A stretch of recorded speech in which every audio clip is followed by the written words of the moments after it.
Olá, meu amigo. Seja bem-vindo ao canal Palavra de Vida com o pastor Diogo Sudré. Fique à vontade para explorar o nosso canal. Tenho certeza que você encontrará materiais que vão edificar a sua vida. Nós daremos continuidade ao estudo a respeito da mensagem da cruz.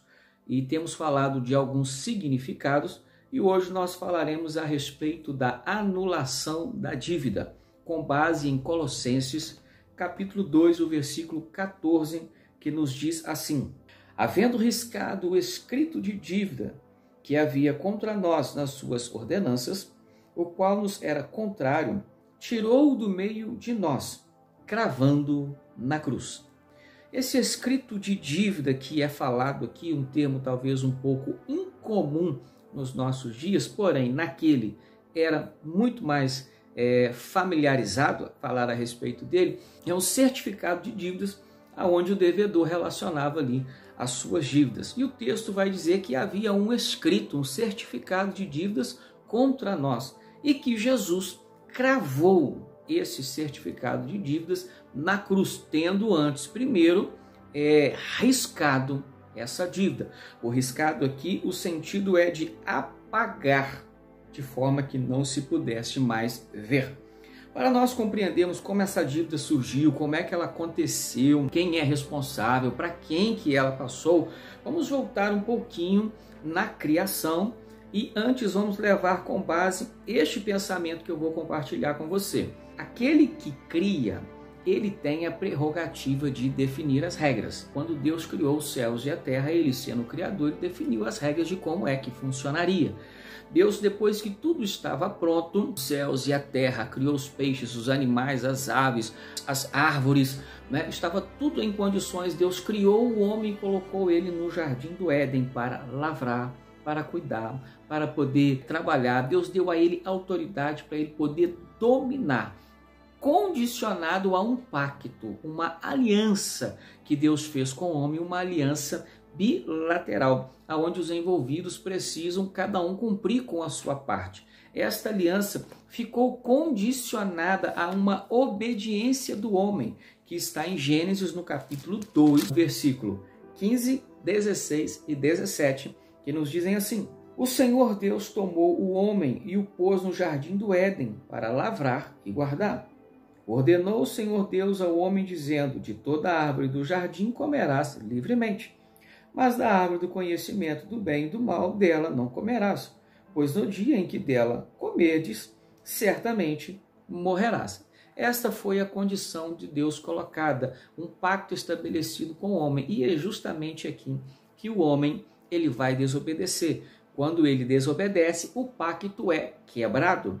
Quando ele quebra esse pacto, o sentido é ele erra o alvo e que é trazido ao nosso entendimento hoje, revelado pela palavra de Deus como pecado. Como consequência dessa desobediência do homem, nós veremos aqui que Deus vai colocar o homem para fora do jardim. Está em Gênesis 3, o versículo 23. O Senhor Deus, pois, lançou-o fora do jardim do Éden, para lavrar a terra de que fora tirado. O homem estava no jardim e de lá Deus tira o homem, Deus o expulsa do jardim. Vejamos juntos com Romanos 3, 23. Pois todos pecaram e destituídos estão da glória de Deus.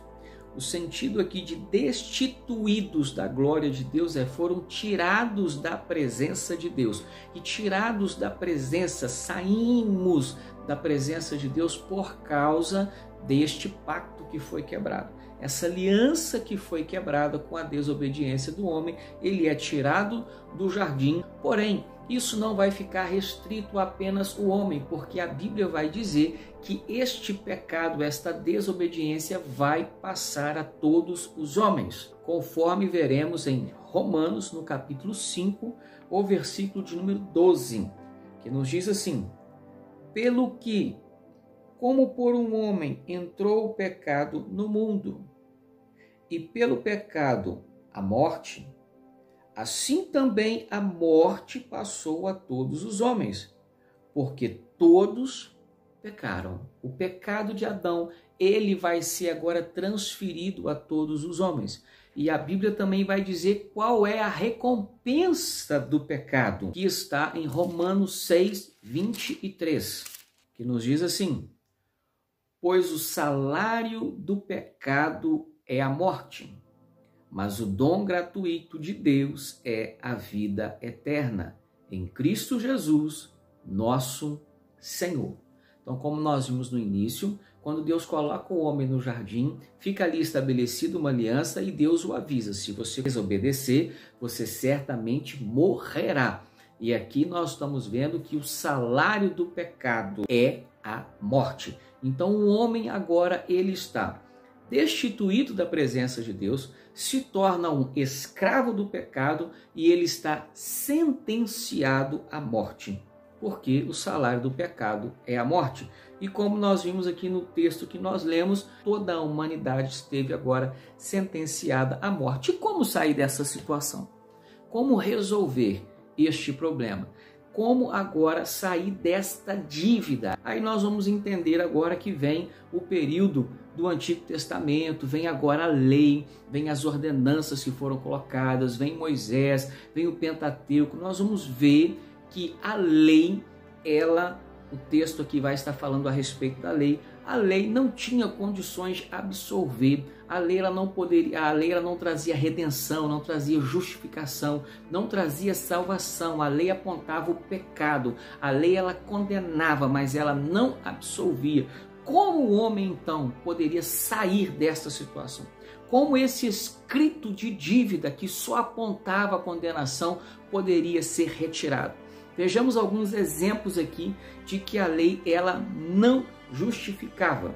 Gálatas capítulo 2, o versículo 16, que nos diz assim: sabemos que o homem não é justificado pelas obras da lei, mas pela fé em Jesus Cristo. Também temos crido em Jesus Cristo para sermos justificados pela fé em Cristo, e não pelas obras da lei, porque pelas obras da lei ninguém será justificado. As obras da lei, o que a lei apontava, o que a lei exigia, não justificava. Também vejamos a respeito da lei, Romanos 8, versículo 2. A lei não libertava do pecado, porque a lei do Espírito de vida em Cristo Jesus livrou-me da lei do pecado e da morte. A lei do Espírito de vida em Cristo Jesus. Em Cristo Jesus, porque a lei em si só, ela não livrou do pecado, não livrou da morte, aquela condenação que o homem recebeu lá na desobediência. A lei também não tinha condições de tirar o homem da maldição, do peso que havia sobre ela. Observe Gálatas no capítulo 13 e o versículo 10, que nos diz assim: todos aqueles que são das obras da lei estão debaixo da maldição, pois está escrito: maldito todo aquele que não permanecer em todas as coisas que estão escritas no livro da lei para praticá-las. Então havia aqui uma maldição. Se não cumprisse tudo, estava preso na maldição. A lei não tirava. Esse era o escrito de dívida que pesava sobre nós, que pesava sobre o homem. Como sair dessa situação? A lei não justificava, a lei não perdoava, a lei não livrava da maldição, a lei não tinha condições de salvar o homem. É aí que nós entramos agora em Jesus. Deus criou, estabeleceu as regras, o homem desobedeceu, nós temos a lei, como ela agia, qual era a sua função, e a lei não é inútil, a lei tem a sua função, conforme nós veremos em Gálatas, no capítulo 3, a partir do versículo 19. Logo, qual a razão de ser da lei? Foi acrescentada por causa das transgressões, até que se viesse o descendente a quem a promessa tinha sido feita, e foi ordenada por intermédio dos anjos pela mão de um mediador. Versículo 21. Logo, a lei é contra as promessas de Deus? De modo nenhum, pois se fosse dada uma lei que pudesse vivificar, a justiça, na verdade, teria sido pela lei. Então, se a lei pudesse justificar, se ela pudesse vivificar, ou seja, se ela pudesse conceder a vida eterna, a justificação, então a justiça teria sido feita por ela, o que não ocorreu, porque a justiça virá por Jesus. Versículo 22. A Escritura, porém, encerrou tudo debaixo do pecado, para que a promessa pela fé em Jesus Cristo fosse dada aos que creem. Verso 23.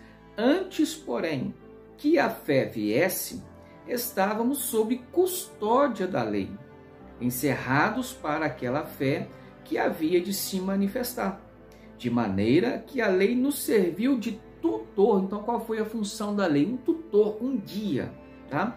Para nos conduzir a Cristo, a fim de que pela fé fôssemos justificados. Então, a lei ela vai nos trazer a Jesus, vai nos apontar a Jesus. Ela em si, com todas as ordenanças, com todo o peso que havia nela, como nós já dissemos, ela não podia justificar, não podia salvar, não podia perdoar pecados, ela apontava o pecado, ela apontava a condenação, ela apontava a morte, mas não trazia a redenção. Mas ela apontou a Cristo, e em Cristo foi ele que, na cruz do Calvário, ele riscou este escrito de dívida, cravando ele na cruz. Quando viesse se procurar qual a condenação minha, qual a sua condenação, vai encontrar um escrito de dívida, porém riscado. O sentido, como já dissemos, é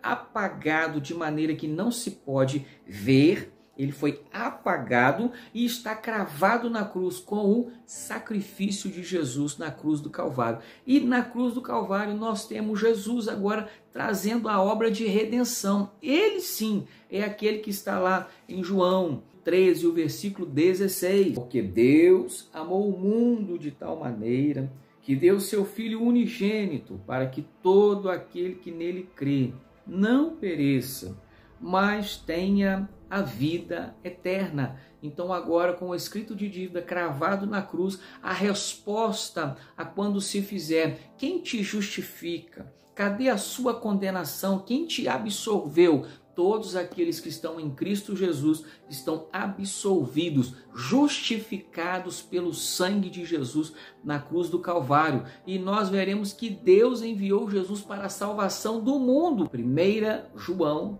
capítulo 4, 14 e o versículo 15, que vão nos dizer assim: vimos e testificamos que o Pai enviou o seu Filho como Salvador do mundo.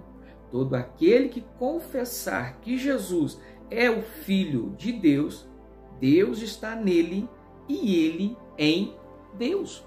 Glória a Jesus, louvado seja o nome do Senhor. O escrito de dívida foi riscado. Agora não há condenação para aqueles que estão em Cristo Jesus. Quando procurarem a condenação para aqueles que estão em Cristo Jesus, encontrarão o escrito de dívida apagado, riscado e cravado na cruz, e a resposta é o sangue de Jesus que purifica de todo pecado. A resposta é que Jesus agora, ele é o caminho, a verdade e a vida. A resposta é que ninguém vem ao Pai se não vier por mim, Jesus dizendo. Então, a lei não pôde levar o homem a Deus, mas Jesus, ele é o caminho que leva o homem a Deus, que estabelece a paz de novo do homem com Deus, aquela paz que foi quebrada na desobediência do homem lá no Jardim do Éden.